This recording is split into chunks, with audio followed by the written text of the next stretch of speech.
Je n'attends pas la CAF qu'elle vienne faire les tests pour mes joueurs. Ou qu'on me dise qu'un de mes joueurs est contaminé pour que j'aille faire les contre-expertises. Ce n'est pas possible. Nous avons anticipé. Nous savons, même les médecins de la CAF qui viennent tester nos joueurs, avant d'avoir accès, ils sont testés par nos médecins. Nous ne faisons confiance à personne. Les gens ne se rendent pas compte, mais le nouveau variant, il se contamine rapidement. Les gens ne se rendent pas compte.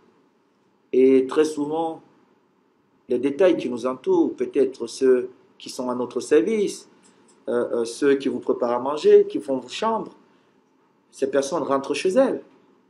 Vous ne savez pas ce qu'elles vont faire chez elles et qui elles voient chez elles. Non, les Lions indomptables, nous contrôlons tout ce processus.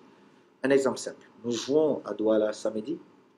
Nous avons une équipe de mission avancée qui part sur Douala, des médecins, pour travailler déjà avec les 6-7 personnes qui seront quotidiennement au service des Lions. Ça veut dire, si vous êtes femme de chambre, vous serez en stage avec les Lions. C'est votre contribution pour la victoire des Lions. Ça veut dire, vous n'aurez plus accès pendant 2-3 jours au va-et-vient vers votre famille et revenir à l'hôtel. Non. C'est votre contribution pour la famille. Nos médecins doivent vous contrôler, vous faire des tests chaque jour. Ce n'est que comme ça qu'on peut maîtriser ce qui se passe. Moi, je suis des gens se plaindre, dire le Cameroun.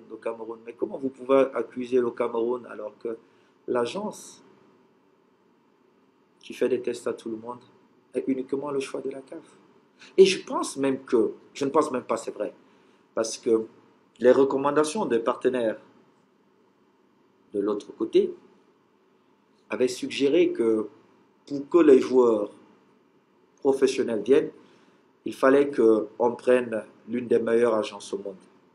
Et je pense que l'agence choisie est l'une des meilleures au monde. Mais est-ce que ce sont les Africains? Et je m'opposais à ça. Vous savez pourquoi? Parce que je pensais et je pense qu'il y a des Africains brillants et honnêtes qui peuvent tester d'autres Africains sans toutefois qu'on ait des doutes. J'ai dit, le football c'est le fair play. Mais il faut qu'on comprenne. Si nous visons l'excellence dans notre continent, il faut savoir anticiper sur certaines victoires.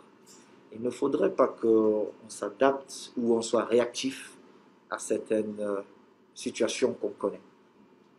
Les victoires sont dans les détails. J'ai connu ça en tant que joueur. J'ai vu comment certains dirigeants nous géraient. À l'époque, au début, je ne comprenais pas trop.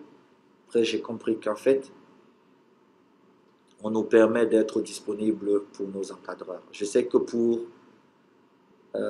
nos joueurs de l'équipe nationale, ils peuvent trouver que je suis dur avec tout ce protocole, mais je ne suis pas dur. Je les mets juste au service des sélectionneurs parce que nous pensons et nous croyons en eux et nous pensons qu'ils sont le bien le plus précieux que le Cameroun a. Et quand vous avez un tel bien, vous prenez soin de ce bien. Et c'est ce que nous faisons.